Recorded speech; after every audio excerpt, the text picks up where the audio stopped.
अब हम जो है उसी डेट का रात्रि के जन्म समय का सूर्योदय इष्टकाल साधन करेंगे पहले।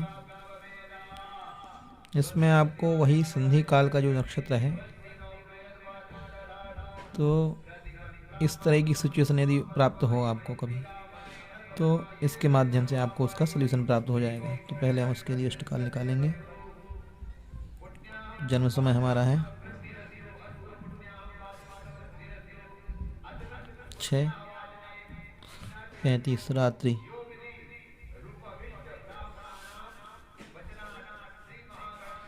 तो रात्रि है तो 24 इसमें नियम लगता है। रात्रि 1 से लेकर के सूर्योदय का पूर्व यदि जन्म समय हो तो सूर्य 24 जोड़ेंगे जन्म समय में। 35 का 35 आ जाएगा यहाँ पे हमारा 10, 30। अब यहाँ पर हम सूर्योदय को घटाएंगे। 6:37 हमारा सूर्योदय है। 7, 5 है, 5 यहाँ से एक उधार लिया तो 15 होगा। 15 में 7 घटाया हमने 8। यहाँ 2 बचा, एक यहाँ से लिया तो 6 और 2 8 हो गए, क्योंकि ये मिनट है और ये घंटा है, ये मिनट है। तो 1 घंटा जब हमने उधार लिया तो 60 मिनट होते हैं। तो 6 और 2 8, 5 3 8, 8 में से हमने 3 घटा दिया, 5 बचा। यहाँ 9 बचे, 9 में से 6 घटाए 3, ये 2 आ गया। सिंपल इसको 2.5 गुणा करेंगे तो सिंपल उसी संख्या को एक बार और लिखेंगे। 23 का आधा 11, 30,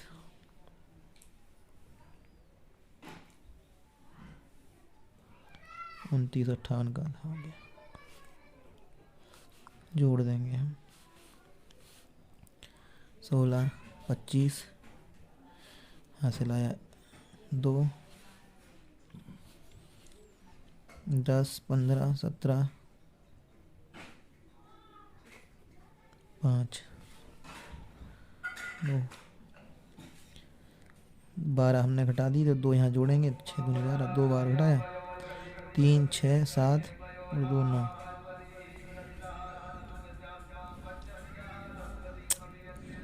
3 3 6 और 1 7 और 1 9, 2 9 सॉरी, 2 2 4 और 1 5।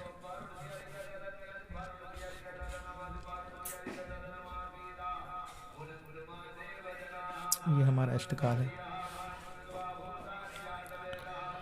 ये हमारा अष्टकाल प्राप्त हो गया। अब सिंपल सा हमें दिख रहा है 18 की रात्रि में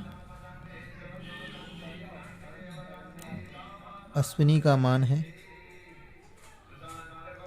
अश्विनी नक्षत्र मान आपका 56 57 है। 56 57। अब यह हमारा नक्षत्र हो जाएगा गत। भयात भवुक साधन में यह गत नक्षत्र में हम ग्रहण करेंगे, ठीक है ना। और अग्रिम जो नक्षत्र है उसको हम वर्तमान नक्षत्र में ग्रहण करेंगे। ये हमारा भरणी का मान है 57 43। 57 43 ये हमारा भरणी नक्षत्र का मान है, ठीक है ना। अब हम करेंगे भयात भवोग का साधन। भयात भवोग, ये चीज़ हम पूर्व में ही निर्धारित कर लेंगे कि हमारा कौन सा नक्षत्र गत है और कौन सा वर्तमान। तो उसके लिए एक नियम है, सूत्र है।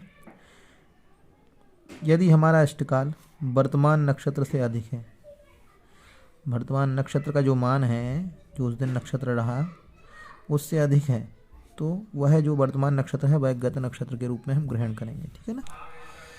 ये हम 18 तारीख का ही रात्रि का 6:35 जन्म समय था हमारा।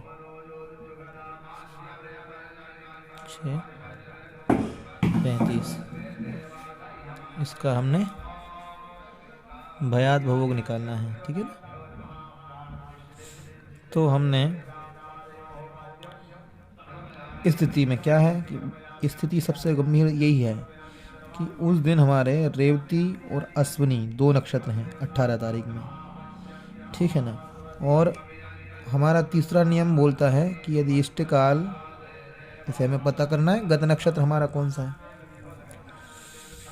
तो इष्टकाल यदि हमारे वर्तमान नक्षत्र से अधिक है, दिख रहा है, तो अश्विनी जो है गत नक्षत्र हो जाएगा।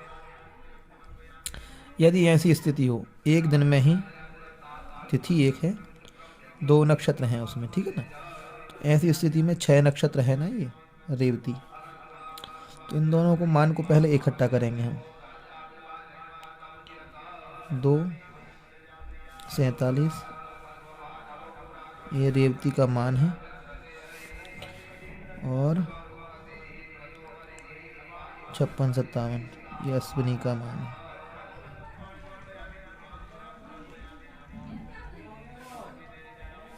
प्लस कर लेंगे, 7 दूनी 14 की 4 हासिल आया 1 5 5 10 6 4 10 एक आ गया 6 2 8 1 9 5 का 5 12 1 बज गो। ये हमारा उठ बैठे गत नक्षत्र नहा रहे मान होगा, ठीक है ना। पहली चीज तो ये क्लियर समझ में आ गई। अब हमें क्या करना है, भयाद निकालने के लिए, ऐसी स्थिति में भयाद निकालने का वही नियम है। भयाद निकालने के लिए हमें क्या करना है, इष्टकाल से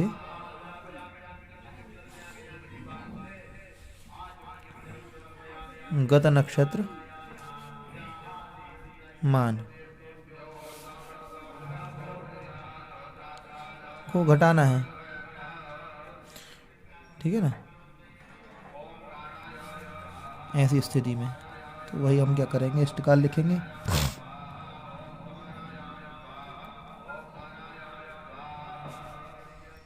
कितना है हमारा 59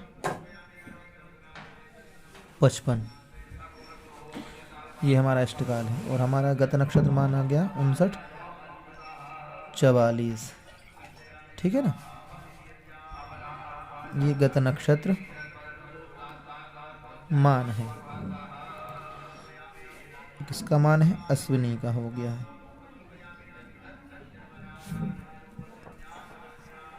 घटाएंगे 1 ये इधर 1 आ गया, 5 में से 4 घटाए, 5 में से 4 घटाए 59 में से 59 0, बस हमारा ये भयात रहेगा इस समय। ये हमारा भयात प्राप्त हो गया हमें। भवोग वही विधि है, गत नक्षत्र मान को 60 से पहले घटाओ, ये 60 घटी है, ये नियम है कंपलसरी। नियम से हम क्या घटाएंगे, गत नक्षत्र मान को, गत नक्षत्र मान अश्विनी कितना है हमारा 59 44 घटाया, यहाँ से हमने एक घटी में से एक घटी उधार ली तो यहाँ 60 फल हो गए, 60 यहाँ 0 है, एक अगली वाली संख्या से उधार लिया तो 10 हो गए, 10 में से 4 घटाया 6, यहाँ 5 बचा, 5 में से 4 घटाए 1 9, 9 में से 9 घटाया 0, 5 में से घटाया 0, ये 16 शेष बचा, ठीक है ना। वर्तमान नक्षत्र मान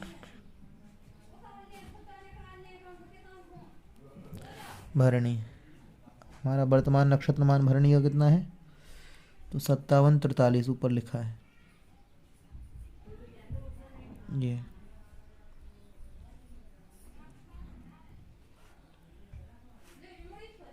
इसको हम जोड़ देंगे 6 3 9 4 1 5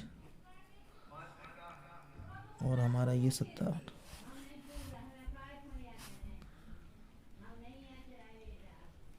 ये हमारा भवोग आ गया, ठीक है ना। इस प्रकार से ऐसी स्थिति यदि उत्पन्न हो जाए, मान लो एक दिन में ही, ये देखो आप, ये मैं पंचांग में दिखा देता हूँ, ये गुरुवार है, गुरुवार को क्या है कि रेवती नक्षत्र 2 घड़ी 47 पल है, और अश्विनी नक्षत्र भी 56 घड़ी 57 पल उसी दिन है। ठीक है ना। जन्म हमारा 6:35 है, और ये रात्रि को 6:30 पे ख़त्म हो रहा है, समाप्ति काल है। ठीक है ना। तो ऐसी स्थिति यदि हो तो हम सेम ये वाली पद्धति के अनुसार हम जो है उसका भयाद्भोग निकालेंगे। ठीक है। उम्मीद करता हूँ इस वीडियो के माध्यम से आप ठीक तरीके से भयाद्भोग निकालना सीख पाएंगे। जय श्री राम।